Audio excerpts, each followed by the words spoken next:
I'm here today with KLTV. I'm here to learn all about raw food. With a bit of a Caribbean twist today. It's called Roy Bean. I'm going to be meeting Louise and Rosie and they're going to take us through everything. Here we go.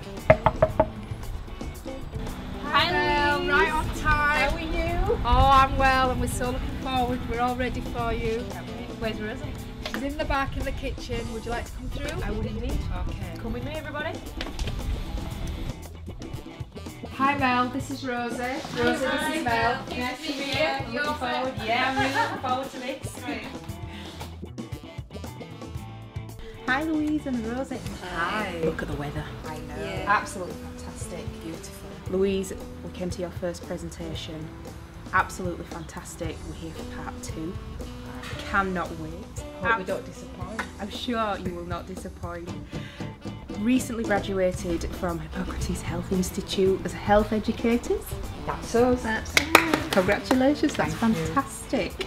So, can I ask a question? You can. How did you both get into all of this? After you, Rosie. Well, I got into raw food through yoga really. I went on a yoga holiday and they had raw food on the holiday and I hated it. I found it really, really difficult. I felt deprived of my bread and coffee and I was really miserable.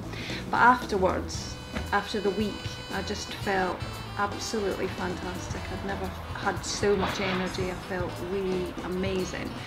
And I kind of kept that.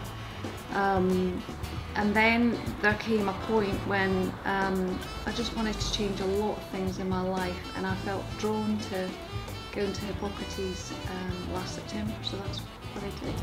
And the first day I was there, I kind of met Louise. She was amazing. We got into the classroom and this bundle of energy just jumped up and said, "Hi, I'm Louise, I'm from Huddersfield." And I was like, yeah, we're going to get on. So that was it. That was kind of how I got into it. And Louise, what about yourself? Well, to be honest, the first time I ever heard the term raw food, I have to say, might be 10 or 12 years ago, and I think it was on an Oprah Winfrey show, and she was interviewing somebody called Karen Calabrese, an African-American lady, and all I can remember thinking is, wow, this woman looks absolutely amazing. She was 50 years old and my God, she could have passed for 21. Wow. And so that's when I first heard the term raw food. But then fast forward, you know, a good almost a decade, I've got an interest in nutrition and diet. I became a vegetarian 18 years ago, and for me exploring veganism and then raw food was the next step. And I just think we really need to evaluate our lifestyles and diet being a major part of that. And really I wanted to go there firstly to try and heal and educate myself, because you can't help others until you help and heal yourself, but then I wanted to come and share that knowledge really, and so that's why I went to Hippocrates. It was a 5-year dream, it took a long time, a lot of sacrifice, but I met Rosie. She was the only other participant from the United Kingdom, but there were 17 other people there from all around the world, and we just struck up an affinity with each other. And as a result of my BME Network presentation on podcast, we thought we'd do a part 2 which is more focused on practical dishes, but really. with a real Caribbean emphasis. So kind of we've taken some recipes and we've really tried to give it a Caribbean twist, just really to show that you can adapt raw food to suit whatever palate, you know, whatever your kind of cultural background, you can adapt the recipes. So we've trying to given that Caribbean twist. We think we have. You'll have to let us know what you think. And we coined the phrase Roy Bean. So if we're successful and people like this, we may go on to develop a series of workshops in the called Roy Bean, because as Rosie said, my particular slant is how do I bring this new way of eating to the African Caribbean community of Huddersfield really. Fantastic. You've used this term raw quite a bit, raw food. What do you exactly mean by raw food? Well, we mean it's not being cooked in conventional ways. So we probably know that heat destroys nutrients and certain vitamins, but what a lot of people might not know is that heating food also destroys enzymes, digestive enzymes. And so when we talk about raw food, we're talking about food that's not being heated or fired, cooked at all, or we're talking about food that's been what we call dehydrated, which is a more gentle form of taking moisture out of food, and it means the food's not fired above 48 degrees Celsius, so it remains intact with its nutrients and also digestive enzymes. It doesn't have to be stone cold though. That's another kind of fallacy, that raw food has to be stone cold, which is not very appealing in the British winter.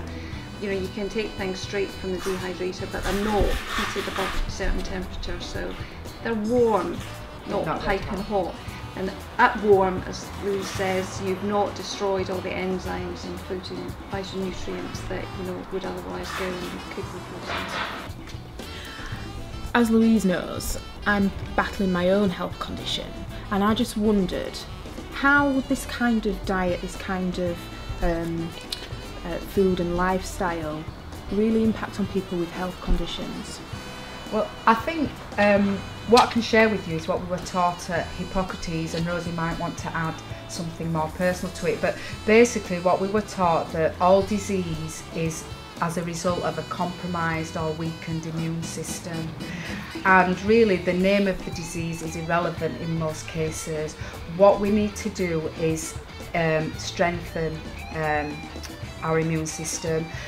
Most of the food that we eat makes us to have an acidic internal environment, and that's really where disease can thrive, in an acidic environment.